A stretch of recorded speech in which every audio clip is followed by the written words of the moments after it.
Good morning. Welcome back to our channel. ഇന്ന് രാവിലെ എണീറ്റപ്പോൾ എന്തൊരു തണുപ്പ് ഗൈസ്. നിങ്ങളുടെ അവിടെ ഇതുപോലെയാണോ അതോ എനിക്ക് മാത്രമാണ് ഫീൽ ചെയ്യണത്? ഞാൻ വിചാരിച്ചു എനിക്ക് മാത്രം തോന്നണതാണെന്നാണ് കേട്ടോ. ഭയങ്കര തണുപ്പ്, ഒരു വല്ലാത്ത തണുപ്പ്. രാത്രി കിടക്കുമ്പോഴും അങ്ങനെ തന്നെയാണ്, രാവിലെ എണീക്കുമ്പോഴും ആകെ ഒരു കോച്ചുന്ന തണുപ്പ് കേട്ടോ. അപ്പോൾ രാവിലെ ഒന്നും നോക്കിയില്ല, രാവിലെ എണീറ്റ ഉടൻ തന്നെ ഒരു ചായ കേട്ടോ, നല്ല ചൂട് ചായ കേട്ടോ. അന്ന് കുറച്ച് നേരം അവിടെ ഇരുന്ന് ചായ കുടിച്ചേ. എനിക്ക് പൊതുവേ ചൂട് ചായ കുടിക്കാൻ ഭയങ്കര ഇഷ്ടമാണ്. ചൂട് ചായ ഇങ്ങനെ ഊതി ഊതി കുടിക്കാൻ വേണ്ടിയിട്ട്. അതും എനിക്ക് ഒരു കാര്യം പറഞ്ഞാൽ നിങ്ങൾ വിചാരിക്കും തള്ളി മറിക്കുകയാണെന്ന്. എനിക്ക് പുറത്തുനിന്ന് ചായ കുടിക്കാൻ അത്ര താല്പര്യമില്ല. കോഫി ഞാൻ കുടിക്കുക. കടകളിൽ പോയാൽ ഞാൻ ഇടുന്ന ചായ കുടിക്കാനാണ് എനിക്കിഷ്ടം കേട്ടോ. അതെന്താണെന്ന് എനിക്കറിയില്ല. പക്ഷേ കോഫി എനിക്ക് പുറത്തുള്ള കോഫി കുടിക്കുമ്പോൾ എനിക്കിഷ്ടമാണ്. ഞാൻ പുറത്ത് പോയാൽ കട്ടൻ തേയിലയില്ലേ, അതാണ് മിക്കവാറും കഴിക്കാറുള്ളത്. അങ്ങനെ ഇന്ന് നമ്മൾ ഇഡ്ഡലി സാമ്പാറാണ് ഉണ്ടാക്കുന്നത്. നിങ്ങളവിടെ എന്താണ് ഫുഡ് ഇന്നത്തെ സ്പെഷ്യൽ എന്ന് പറയുന്നത്? ഇഡ്ഡലി ഉണ്ടാക്കാൻ വലിയ പാടില്ല, പക്ഷേ ഇഡ്ഡലി തട്ട് കഴുകണം എനിക്ക് ഏറ്റവും മടി. ഇഡ്ഡലി തട്ടും കുക്കറിൻ്റെ ഇതും വലിയ പാടാണ് കേട്ടോ. ബാക്കിയൊക്കെ പിന്നെയും കുഴപ്പമില്ല. ഇഡ്ഡലി തട്ട് കഴുകാനേ എനിക്ക് ഇഷ്ടമില്ല. അതിങ്ങനെ ഒട്ടിയിരിക്കും. വെള്ളം കൊവുത്ത് ഇങ്ങനെ ഇട്ടാൽ കൂടി അത് വീണ്ടും കട്ടയായിട്ടൊക്കെ ഇരിക്കും കേട്ടോ. പിന്നെ സാമ്പാറിന് നമ്മൾ പരിപ്പ് വേവിച്ച് പിന്നെ മലക്കറി വേവിച്ച് വെച്ച് കേട്ടോ. പിന്നെ നമുക്കിനി വെണ്ടയ്ക്കയും നമ്മുടെ തക്കാളിയും കൂടി ജസ്റ്റ് ഒന്ന് സോട്ട് ചെയ്തതിന് ശേഷം അതിൽ മുളക് പൊടി, മഞ്ഞൾപ്പൊടി, മല്ലിപ്പൊടി എല്ലാം ഇട്ടിട്ടാണ് നമ്മൾ റെഡിയാക്കണത്. നല്ല ടേസ്റ്റാണ്. ഞാൻ ഇതിന് മുന്നേയും സാമ്പാർ വെക്കുന്നത് പറഞ്ഞിട്ടുണ്ട്. ഞാൻ നമ്മുടെ ഈ ഇതുണ്ടല്ലോ സാമ്പാറിൻ്റെ പൊടിയില്ലേ, സാമ്പാറിൻ്റെ പൊടി അങ്ങനെ ഇടാറില്ല കേട്ടോ. മല്ലിപ്പൊടി ഇടാറുണ്ട്, മുളക് പൊടി ഇടും, മഞ്ഞൾപ്പൊടി ഇടും കേട്ടോ. മല്ലിപ്പൊടി കുറച്ച് കൂടുതൽ ഇടണം, അതായത് 2 ടീസ്പൂൺ എങ്കിലും ഇടണം. 1.5 ടീസ്പൂൺ മുളക് പൊടി, അങ്ങനെ ഒരു 1/2 ടീസ്പൂൺ മഞ്ഞൾപ്പൊടി. നിങ്ങൾ മല്ലിപ്പൊടി കൂടുതൽ ഇട്ട് അങ്ങനെ വേണം ഇടാൻ കേട്ടോ. നല്ല ടേസ്റ്റി ആയിരിക്കും. നല്ല കൊഴുത്ത സാമ്പാർ കിട്ടും കേട്ടോ. ഇത് ലൈറ്റിൻ്റെ ഇഷ്യൂസ് കാരണമാണ് പല ഇതിലും പല ലൈറ്റായിട്ട് കാണുന്നത് കേട്ടോ. അങ്ങനെ ഭയങ്കര ടേസ്റ്റാണ്. നിങ്ങൾ ട്രൈ ചെയ്ത് നോക്കൂ. രാവിലെ അല്ലെങ്കിൽ നമുക്ക് ആവിയിൽ ഉണ്ടാക്കിയ ഇഡ്ഡലിയും നല്ല കൊഴുത്ത സാമ്പാറൊക്കെ ഇങ്ങനെ ചൂട് ചായയൊക്കെ ആയിട്ട് കുടിക്കാൻ നല്ല ടേസ്റ്റ് അല്ലേ? ട്രൈ ചെയ്ത് നോക്കൂ. ട്രൈ ചെയ്യാത്തവരാണെങ്കിൽ മോനുവിനാണെങ്കിൽ ഒരു ഇഡ്ഡലി കൊടുത്തു കേട്ടോ. അതിനെ മുറിച്ച് വെച്ചിട്ട് അത് ശകലമൊക്കെ കഴിച്ചു. ഭയങ്കര സൂപ്പർ എന്നാണ് പറയണത് അവൻ. അപ്പോൾ അവൻ്റെ പറച്ചിൽ കേട്ടാൽ ഫുള്ളും അവൻ തന്നെ കഴിക്കുമെന്ന് തോന്നും, പക്ഷേ കഴിക്കില്ല കേട്ടോ. ഇനിയിപ്പോൾ ബാക്കി ഞാൻ കൊടുക്കണം. അമ്മ തന്നാൽ മതി എന്ന് പറയും. ഈ മതി അമ്മ, ഇനി അമ്മ തന്നാൽ മതി എന്ന് പറഞ്ഞിട്ട് എണീറ്റ് പോയിട്ട് അവിടെ പോയത് TV കാണണം. അത് ഞാൻ ഇടയ്ക്കിടയ്ക്ക് നോക്കണത്. പിന്നെ ഈ ചാട്ടായിരുന്നേ. അപ്പം ഞാൻ വിചാരിച്ചൊന്ന് തൂത്തെല്ലാം ഇറക്കിയതിന് ശേഷം ബാക്കി അവന് കൊടുക്കാമെന്ന്. ഇപ്പം കഴിച്ചത് കൊണ്ട് എന്തായാലും ഒരു മുക്കാൽ കഴിച്ചു കേട്ടോ. അതുകൊണ്ട് എനിക്ക് കഴിക്കില്ല. പിന്നെ രാവിലെ എൻ്റെ പണി തുടങ്ങി. തുണി ഒരു കുട്ടയ്ക്ക് മടക്കാനുണ്ട്. അത് ഇന്ന് പോയി മേളിൽ നിന്ന് എടുത്തിട്ട് വന്നതാണ്. ഇപ്പം ഭയങ്കര മഞ്ഞല്ലേ രാവിലെ, എന്തോന്ന് മഞ്ഞിത്, എനിക്ക് പറയാൻ വയ്യ കേട്ടോ. വെളിയിൽ എനിക്ക് റൂമിൽ നിന്ന് പുറത്തോട്ട് വരുമ്പോഴേ എനിക്ക് ഭയങ്കര തണുപ്പും കാര്യങ്ങളാണ് കേട്ടോ. ഇനിയിപ്പോൾ എല്ലാം തറയിലും അവിടെ ഇവിടെ. ഇന്നലെ രാത്രി വൈകുന്നേരം നമ്മളൊരു 5 മണിയാകുമ്പോൾ തൂത്തെല്ലാം മാറ്റി ക്ലീൻ ചെയ്ത് വിളക്കെല്ലാം കത്തിച്ച് എല്ലാം നീറ്റാക്കും. ഒരു 6 മണിയൊക്കെ 6 മണി 5:30 തൊട്ട് ഒരു 6 മണി വരെ ഇങ്ങനെ ഇരിക്കും.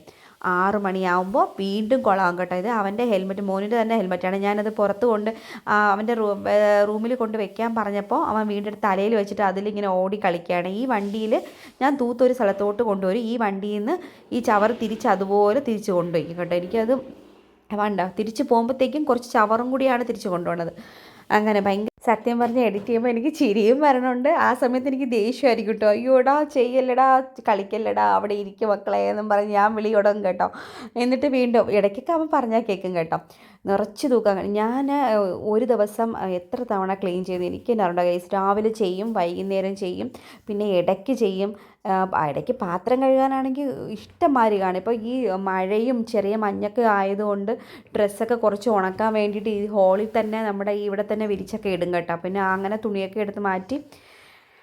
പിന്നെ സ്നാക്സ് ബോക്സ് എല്ലാം ടേബിളിൻ്റെ അവിടെ അങ്ങോട്ടും ഇങ്ങോട്ടും എല്ലാം കിടക്കും കേട്ടോ. ടേബിളിൽ എല്ലാ സാധനങ്ങളും അവിടെ തന്നെ കാണും. പിന്നെ അത് ക്ലീൻ ചെയ്യാണ് മെയിൻ പരിപാടി.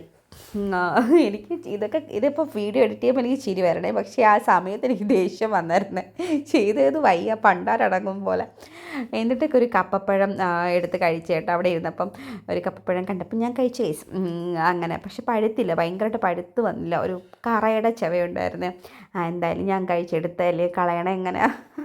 പിന്നെ ഒരു തേങ്ങ വാങ്ങിക്കൊണ്ടുവന്ന് അത് ഡൈനിങ് ടേബിളിൽ തന്നെ കൊണ്ടുവച്ചേക്കണേ. പിന്നെ ഞാൻ അവിടെയൊക്കെ ഒന്ന് നോക്കി. ഇനിയിപ്പോൾ ചെടി ഡൈനിങ് ടേബിളിൽ ഇരുന്ന ചെടിയാണ്, അപ്പോൾ അതൊന്ന് ക്ലിയർ ചെയ്യാമെന്ന് വെച്ചാൽ അതിൻ്റെ വേരെല്ലാം വളർന്ന വേരൊക്കെ ഞാൻ കട്ട് ചെയ്ത് കളഞ്ഞു കേട്ടോ. പുറത്ത് വെള്ളത്തിൽ കിടക്കണതല്ല, പുറത്ത് കിടക്കണവയെല്ലാം കട്ട് ചെയ്ത് കളഞ്ഞു കേട്ടോ. ഇനിയിപ്പോൾ അത് വളരുമോ എന്തോ. എൻ്റെ വിചാരം അത് കട്ട് ചെയ്ത് കളയണം എന്നാണ്. എനിക്ക് അറിയില്ല കേട്ടോ, എനിക്ക് അറിഞ്ഞൂടാ. അപ്പം ഞാൻ എന്തായാലും അതങ്ങ് വെളിയിലോട്ട് കിടക്കണ കാരണം കട്ട് ചെയ്ത് കളഞ്ഞ് വളരുമായിരിക്കും. വളർത്തില്ലെങ്കിൽ നമുക്ക് മനസ്സിലാക്കാം കട്ട് ചെയ്യാൻ പാടില്ല എന്ന്. അങ്ങനെ പിന്നെ ഡൈനിങ് ടേബിളൊക്കെ തുടച്ച്, ഈ ഡൈനിങ് ടേബിളൊക്കെ എപ്പോഴും തുടപ്പാണ് എൻ്റെ മെയിൻ പരിപാടി കേട്ടോ. അങ്ങനെ അതിനിടയ്ക്ക് മോനും എന്തോ അവിടെ കുരുത്തക്കേട് കാണിക്കുന്നുണ്ട്. അപ്പം ഞാനതിങ്ങനെ പറയായിരുന്നു, മക്കളെ അത് ചെയ്യല്ലേ, ഇങ്ങനെയൊക്കെ ഇങ്ങനെ വിളിച്ച് വിളിച്ച് കുറേ കഴിയുമ്പോൾ എനിക്ക് ഭയങ്കര തൊണ്ടവേദനയാണ്. ഞാൻ വെള്ളം കുടിക്കുമ്പോൾ അയ്യോ എനിക്ക് വെള്ളം ഇറങ്ങി പോണ വഴി അറിയാം എന്ന് വെച്ചാൽ അത്രയ്ക്ക് വേദന എടുക്കും ഇങ്ങനെ വിളിച്ച് വിളിച്ചിട്ടേ. അത്രയ്ക്ക് ഞാൻ കിടന്ന് വിളിക്കും. ചില ആൾക്കാരാണെങ്കിൽ എന്തെങ്കിലും ചെയ്താലും മിണ്ടായിരിക്കും, ഇങ്ങനെ അങ്ങനെയൊക്കെ. ഞാനാണെങ്കിൽ ഇങ്ങനെ പറഞ്ഞുകൊണ്ടിരിക്കും, അയ്യോ അത് ചെയ്യല്ലേ, ഇത് ചെയ്യല്ലേ, അങ്ങനെ ചെയ്യ്, ഇങ്ങനെ ചെയ്യ് എന്നിങ്ങനെ പറഞ്ഞുകൊണ്ടിരിക്കുന്ന കാരണം എനിക്ക് തൊണ്ടവേദന എടുക്കും കേട്ടോ. മോനുവിനും നന്ദുവിനും അത്രയായിട്ട് കുറഞ്ഞിട്ടില്ല കേട്ടോ. എനിക്ക് രണ്ടുപേർക്കും നല്ല കഫം പോലെ കേട്ടോ, ചുമയും ഉണ്ട്. അതാണ് ഭയങ്കര പ്രശ്നം. എനിക്ക് ഭയങ്കര സങ്കടമായിരുന്നു. മോനുടെ ബർത്ത്ഡേ ഈ ഇടയ്ക്ക് മിനിഞ്ഞാന്നായിരുന്നു കേട്ടോ. എനിക്ക് ഭയങ്കര സങ്കടമായിരുന്നു. എന്ന് വെച്ചാൽ അവനെ നമ്മൾ അമ്പലത്തിൽ കൊണ്ടുപോയില്ല, സദ്യ ഉണ്ടാക്കി കൊടുത്തില്ല, പുതിയ ഡ്രസ്സ് വാങ്ങിച്ചില്ല. എനിക്ക് ആകെ അത് ഭയങ്കര സങ്കടമായിരുന്നു ആലോചിച്ചപ്പം. കുഞ്ഞു കുട്ടിയല്ലേ, അപ്പം നമ്മൾ ഈ സമയത്തൊക്കെ സെലിബ്രേറ്റ് ചെയ്തില്ലെങ്കിൽ അതല്ലേ കുഞ്ഞിലേ സെലിബ്രേറ്റ് ചെയ്യണമല്ലേ നമുക്കെല്ലാം ഒരു മനസ്സിലൊരു ഓർമ്മ എന്ന് പറയുമ്പോൾ. എനിക്ക് ഭയങ്കര സങ്കടമായിരുന്നു. അയ്യോ എനിക്ക് പറ്റില്ലല്ലോ, കുഞ്ഞിനെ അമ്പലത്തിൽ കൊണ്ടുപോകാൻ പറ്റില്ല. അവന് വയ്യായിരുന്നു കേസ്, കാരണം ഭയങ്കര ചുമയും ഇതും. പിന്നെ പുതിയ ഉടുപ്പ് വാങ്ങിച്ചില്ല. വയ്യെങ്കിലും നമ്മൾ ചിലപ്പോൾ പുതിയ ഉടുപ്പൊക്കെ വാങ്ങുമല്ലോ. സദ്യ വച്ചില്ല.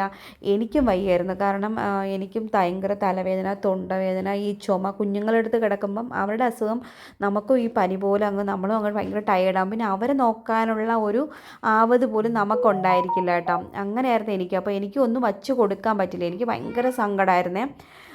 പിന്നെ വൈകുന്നേരമായപ്പോൾ ഞാൻ ഇങ്ങനെ പറഞ്ഞു, അയ്യോ ഒന്നും ചെയ്തില്ലല്ലോ എന്ന് പറഞ്ഞു. പിന്നെ ഒരു കേക്ക് വാങ്ങിച്ച് കട്ട് ചെയ്ത്, അത്ര തന്നെ. അതും വേറെ ഒന്നുമില്ല, ജസ്റ്റ് ഒരു കേക്ക് വാങ്ങിച്ച് കട്ട് ചെയ്ത്, അത്ര മാത്രം. പിന്നെ ഞാൻ ഇതൊക്കെ പിന്നെ ഞാൻ തന്നെ വിചാരിക്കും കേട്ടോ, കുഴപ്പമില്ല, ഇതൊക്കെ ഓക്കെ ആയിരുന്നു, അടുത്ത പ്രാവശ്യം നമുക്ക് നന്നായിട്ട് ചെയ്യാം എന്നൊക്കെ ഇങ്ങനെ വിചാരിക്കും കേട്ടോ.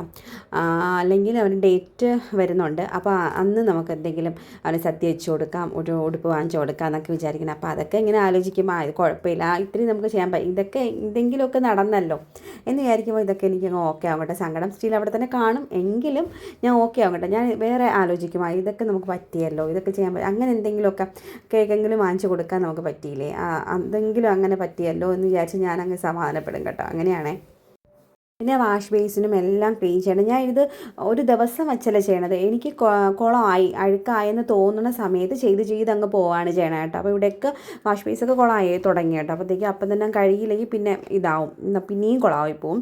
പിന്നെ ഈ ഗ്ലാസ് തുടയ്ക്കാൻ നമുക്ക് ഏറ്റവും നല്ല മാർഗ്ഗം എന്ന് പറയുന്നത് ന്യൂസ് പേപ്പർ അതിൽ വെള്ളം തൊട്ടിട്ട് തുടയ്ക്കുമ്പോൾ നന്നായിട്ട് ക്ലീൻ ആവും കേട്ടോ. വേറെ ഒരു മാർഗ്ഗവും വേണ്ടത്, അടിപൊളിയായിട്ട് ക്ലീൻ ആവും കേട്ടോ. നിങ്ങളിങ്ങനെ ഒന്ന് ചെയ്ത് നോക്കണേ, ട്രൈ ചെയ്ത് നോക്കണേ, നന്നായിട്ട് ക്ലീൻ ആവും. അങ്ങനെ അവിടെ ഞാൻ തുടച്ചു, വാഷ് ബേസിന് ക്ലീൻ ചെയ്ത് ഇനി അടുക്കളയിലോട്ട് പോകണം കേട്ടോ. പാത്രം കഴുകാൻ ഒത്തിരി കുന്നുപോലെ കിടപ്പുണ്ട്, രാവിലത്തെ ബ്രേക്ക്ഫാസ്റ്റ് ഫുഡ് കഴിച്ചതിൻ്റെയൊക്കെ. അപ്പം മോനുവിന് കഞ്ഞി കുറച്ച് കൊടുത്ത്, അപ്പം ഞാനും കൂടി കുറച്ച് കുടിച്ചേട്ടോ കഞ്ഞി. അവന് ചുമയാണ്ട് ചെറു ചൂടോടെ ഇത്തിരി കഞ്ഞി കൊടുത്താണേ, കുടിക്കാൻ കൊടുത്തു കേട്ടോ. അപ്പം അവൻ കൊണ്ട് എൻ്റെ തൊട്ട് തന്നു, അപ്പം ഞാനും കുറച്ച് കുടിച്ച് അവനും കൊടുത്തു. അങ്ങനെ ഞാൻ ചില സമയത്ത് ഭയങ്കര വാചാലയാവും കേട്ടോ. ചില കാര്യങ്ങളെക്കുറിച്ച് ഞാൻ ഭയങ്കര ബുദ്ധിയുള്ള ആൾക്കാരെ പോലെ സംസാരിക്കും, ചില സമയത്ത് ഭയങ്കര മണ്ടത്തരങ്ങളും പറയും. പക്ഷേ എനിക്കതിഷ്ടമാണ്. എപ്പോഴും നമ്മൾ ഭയങ്കര ബുദ്ധിയായിട്ട് അങ്ങനെ സംസാരിച്ച് അങ്ങനെ ഇരിക്കണമല്ലല്ലോ, ഇത് കുറച്ച് തമാശയൊക്കെ വേണ്ടേ. എപ്പോഴും ഞാൻ അങ്ങനെ ഭയങ്കര ഇതായിട്ടൊന്നും അല്ല കേട്ടോ. ചില കാര്യങ്ങളൊക്കെ ഞാൻ ഭയങ്കര സില്ലിയായിട്ട് എടുക്കും. ചില സമയത്ത് എൻ്റെ കുഞ്ഞുങ്ങളെക്കാളും ചെറിയത് പോലെ എനിക്ക് ഫീൽ ചെയ്യും കേട്ടോ ഞാൻ. അങ്ങനെയാണ്. ഇനിയിപ്പം കുറേ പാത്രങ്ങൾ കഴുകാണ്ട്. പാത്രങ്ങളെന്ന് പറയുമ്പോൾ അയ്യോ അങ്ങോട്ടും ഇങ്ങോട്ടും ഞാൻ തന്നെ ചെയ്യുമ്പോൾ ഇടുന്നതാണ്. പെട്ടെന്ന് സ്പീഡ് ചെയ്യുമ്പോഴേ നമുക്ക് പിന്നെ അത് കഴുകി എടുക്കാനുള്ള സമയം കിട്ടില്ല. അപ്പോൾ രാവിലെ എണീറ്റിപ്പം ഇന്ന് ലേറ്റായി. പിന്നെ അപ്പോൾ എന്ത് ചെയ്യുന്നറിയാമോ, പെട്ടെന്ന് പിന്നെ നമുക്ക് ഉണ്ടാക്കണമല്ലോ ബ്രേക്ക്ഫാസ്റ്റൊക്കെ. അങ്ങനെ ഇപ്പം മോനും കൂടി കയറി വന്നു കേട്ടോ. ഇനിയിപ്പം അവൻ്റെ പരിപാടിയാണ്. പാത്രം കഴുകി ഞാൻ നേരത്തെ കുറച്ച് വെച്ചിട്ടുണ്ടായിരുന്നു, ഇനി കുറച്ചൊന്ന് ക്ലീൻ ചെയ്യണം. ജസ്റ്റ് അവിടെയൊക്കെ ഒന്നെല്ലാം പറക്കി ഇട്ടേക്കണെല്ലാം അടുക്കി പറക്കി അതാത് സ്ഥലത്ത് വെക്കണം. അപ്പോൾ അത് ചെയ്യുമ്പോൾ ഒരു സമാധാനം കിട്ടും കേട്ടോ. അങ്ങനെ ഇനി പാത്രം കഴുകാണ്. അവന് പാത്രം കഴുകാൻ ഭയങ്കര ഇഷ്ടമാണ് കേട്ടോ. ഞാൻ കഴുകണ കണ്ട് കയറി വന്ന്, ഞാൻ ഈ കണ്ടില്ലേ ഇടയ്ക്ക് ഞാൻ നോക്കിയപ്പോൾ നമ്മുടെ ഗ്ലാസ് ബൗളില്ലേ അത് കഴുകിക്കൊണ്ടിരിക്കുന്ന ഗൈസ്. ഞാൻ കറി എടുത്തിട്ട് എന്തോന്നോ വച്ചതാണേ, ഞാൻ ശ്രദ്ധിച്ചില്ലേ. ഞാൻ ഇവിടെ ഈ തിരക്കിനിടയിലേ നോക്കിയില്ല. ഞാൻ നോക്കിയപ്പോൾ അവൻ്റെ കയ്യിൽ ഗ്ലാസ് ബൗളിരിക്കണേൻ്റെ അയ്യോ പൊട്ടിയാന്ന് ആലോചിച്ച് നോക്കുക. ആ പാത്രം പൊട്ടണയല്ല, കുഞ്ഞിൻ്റെ കൈ നമ്മുടെ തറയിൽ അത്രയും ചില്ലാവും. പെട്ടെന്ന് തറയിൽ വീണാലേ അതല്ലേ സംഭവിക്കണം, ഭയങ്കരമായിട്ട് ഇങ്ങനെ പറവറാന്നാവും. കാരണം അത്യാവശ്യം വലിയ ഒരു ബൗളായിരുന്നു കയ്യിലിരുന്ന്, ഞാൻ കണ്ടില്ല. ഞാൻ തുടച്ചിങ്ങനെ വന്ന് ഞാൻ ജസ്റ്റ് ഇങ്ങനെ ഭാഗ്യത്തിന് നോക്കി കേട്ടോ. ആ സമയത്ത് ഞാൻ പെട്ടെന്ന് നോക്കാനൊരു ഇത് തോന്നി എനിക്ക്. ഇപ്പോൾ കഴുകിക്കൊണ്ടിരിക്കുന്ന അതാണേ, ഞാൻ പെട്ടെന്ന് കണ്ട് പിടിച്ച് വാങ്ങിച്ച് വെച്ച് ഞാൻ. എൻ്റെ ദൈവമേ, അത് പൊട്ടിയ എൻ്റെ പൊന്നോ, ഇനി അത് തന്നെ ഒരു ഇരട്ടിപ്പണിയാവും. അങ്ങനെ അത് വാങ്ങിച്ച് വെച്ച് ഇറക്കി വിടാൻ നോക്കിയാലും പോകില്ല കേട്ടോ. ഭയങ്കര ഇഷ്ടമാണ്, പാത്രം കഴുകാനാണ് അവന് ഏറ്റവും ഇഷ്ടം. തൂക്കാനൊന്നും മുറ്റമൊക്കെ തൂക്കുമ്പോൾ പിടിച്ച് അമ്മ എനിക്ക് തൂക്കണം, എൻ്റെ ചൂലല്ലേ എനിക്ക് തരുമെന്നൊക്കെ ചോദിക്കും കേട്ടോ. പിന്നെ ഞാനിനി ഗ്യാസൊക്കെ ഒന്ന് ക്ലീൻ ചെയ്ത്, ഗ്യാസ് ഫുള്ളും കുളമായിട്ട് കിടക്കുകയായിരുന്നു. പിന്നെ അതെല്ലാം ക്ലീൻ ചെയ്ത്, ഇത് എൻ്റെ മെയിൻ പരിപാടി ആണ് ഗൈസ്. എപ്പോഴും ഇത് തന്നെ എൻ്റെ പരിപാടി. തുടയ്ക്കുക, കുളമാവും, പിന്നെയും തുടയ്ക്കും, കുളമാവും. ഇത് തന്നെ. നിങ്ങളുടെ അവിടെ ഇങ്ങനെയൊക്കെയാണോ ഒന്ന് കമൻറ്റ് ചെയ്യണം കേട്ടോ. നമ്മൾ ചോറ് രാവിലെ ഞാൻ വാർത്ത് വെച്ച്, പക്ഷേ ഇന്ന് ഒരു ട്വിസ്റ്റ് എന്ന് പറഞ്ഞാൽ ഞാൻ പറയാം ഗൈസ്. അപ്പോൾ ഞാൻ ചോറ് രാവിലെ വാർത്ത് വെച്ചു. അപ്പോൾ ഞാൻ ജസ്റ്റ് ഒന്ന് റെഡിയായി. ഞാൻ ഇന്ന് വീട്ടിൽ അമ്മയുടെ അടുത്ത് പോയാണ് കഴിക്കണത്. കാരണം ഞാൻ അപ്പം ഇടയ്ക്ക് എനിക്ക് ഒരു ആവശ്യമായിട്ട് പോകണമായിരുന്നേ അങ്ങോട്ട്. കുറേ ദിവസമായി കേട്ടോ അങ്ങോട്ടൊന്ന് പോയിട്ട്. അപ്പം ഇതിപ്പോൾ പോയത് കാരണം എന്ന് വെച്ചാൽ കുറച്ച് നാളായി ഞാൻ പറഞ്ഞില്ലേ പോയിട്ട്. പിന്നെ ഒരു ഇതുണ്ടായിരുന്നു കേട്ടോ, നമുക്ക് ഇന്ന് ഹസ്ബൻഡ് കുറച്ച് നേരത്തേക്ക് പുറത്തോട്ട് പോയി, ഒരു അത്യാവശ്യമായിട്ട് പോയി. അപ്പം വീട്ടിലെ ആവശ്യത്തിന് സാധനങ്ങളൊന്നും കറി വെക്കാനില്ലായിരുന്നു കേട്ടോ. അപ്പം ഞാൻ പറഞ്ഞപ്പോൾ ഇന്ന് അമ്മ വിളിച്ചപ്പോൾ അമ്മ പറഞ്ഞു പിന്നെ ഇങ്ങോട്ട് പോര്, ഞാൻ ആക്കിയിട്ടുണ്ട്. അപ്പോൾ നമ്മൾ കുറേ ദിവസമായില്ലേ എന്തായാലും പോയിട്ട്. അപ്പം ഞാൻ വെച്ച് പോകാമെന്ന്. അപ്പം ആൾ വന്നിട്ട് 2 മണിയായി കേട്ടോ. എന്നിട്ടാണ് നമ്മൾ പോണത്. അപ്പോൾ അമ്മ നല്ല ചോറും മരിച്ചിനിയും നല്ല ചൂട് മീൻ, അമ്മയുടെ മീനൊക്കെ കഴിക്കും. എനിക്ക് ഭയങ്കര ഇഷ്ടമാണ് കേട്ടോ. അങ്ങനെ നമുക്ക് വെറൈറ്റി, നമ്മൾ തന്നെ ഉണ്ടാക്കി കഴിക്കുമ്പോൾ ഒരു മടുപ്പ് വന്നില്ലേ, ഒന്ന് മാറ്റി പിടിക്കും, എന്തൊരു രസമാണല്ലേ. അങ്ങനെ ഞാൻ നല്ലതായിട്ട് ഇങ്ങനെ കുഴച്ച് അടിച്ച് കഴിച്ചു. സത്യം പറഞ്ഞ് വിശന്നെൻ്റെ പണ്ടാരടങ്ങി എന്ന് തന്നെ പറയാം. അങ്ങനെ ആൾ വന്നപ്പോൾ 1:30 ആയി കേട്ടോ. അപ്പം ഞാൻ ജോലിയൊക്കെ തൂത്ത് പാത്രമെല്ലാം കഴുകിയപ്പോൾ തന്നെ ഇതായി. അപ്പം ഞാൻ അമ്മ മോനിന് കൊടുക്കുമെന്ന് ചോദിച്ചു കേട്ടാ. പിന്നെ എന്നിട്ട് പക്ഷേ അമ്മ കൊടുത്തിട്ട് കഴിച്ചില്ല കേട്ടോ. ഞാൻ ഊണ് കഴിച്ചതിന് ശേഷമാണ് അമ്മയ്ക്ക് ആ നാക്ക് അറിഞ്ഞുകൂടെ. ഞാൻ എന്തെങ്കിലുമൊക്കെ പറഞ്ഞ് വിരട്ടി അങ്ങനെ ഇങ്ങനെ കാണിച്ച്, അല്ലെങ്കിൽ അമ്മയ്ക്ക് വയ്യാത്തതുകൊണ്ട് അമ്മ വല്ലതും തലറങ്ങി വീഴും. ചോറ് കൊടുത്തുകൊണ്ടിരിക്കുമ്പോൾ അമ്മ തലറങ്ങി വീഴും. എന്ന് വെച്ചാൽ ആ ഓട്ടമാണ്. അമ്മ തിരിഞ്ഞ് അങ്ങോട്ട് നോക്കണം, തിരിഞ്ഞ് ഇങ്ങോട്ട് നോക്കണം. അമ്മ അവസാനം അവിടെ വല്ലതും കിടക്കും. എനിക്ക് ചിലപ്പോൾ തലറങ്ങും കേട്ടോ. അങ്ങനെ അമ്മ അതിരി ഓട്ടമാണ് കേട്ടോ. ഞാൻ അങ്ങോട്ട് തിരിയുമ്പോൾ അവിടെ നിന്ന് വായിലിങ്ങനെ വെക്കാനായിട്ട് പോകുമ്പോൾ അവിടെ നിന്ന് ഓടി അപ്പുറത്ത് പോകും. അയ്യോ, ഞാൻ ചുമലിലൊക്കെ പിടിച്ച് ഇവിടെ ആരെങ്കിലും ഉണ്ടാ അങ്ങനെയൊക്കെ പറഞ്ഞ് അങ്ങനെയാണ് ഇരിക്കണം കേട്ടോ. അപ്പോൾ അമ്മയുടെ കാര്യം പിന്നെ പറയണ്ട, അമ്മ അവിടെ ബോധം കെട്ട് കിടക്കുക. അതുകൊണ്ട് പിന്നെ ഞാൻ തന്നെ വാങ്ങിച്ച് കൊടുക്കേണ്ടി വന്നു കേട്ടോ ഗൈസ്. അപ്പോൾ നമ്മുടെ ഇന്നത്തെ വീഡിയോ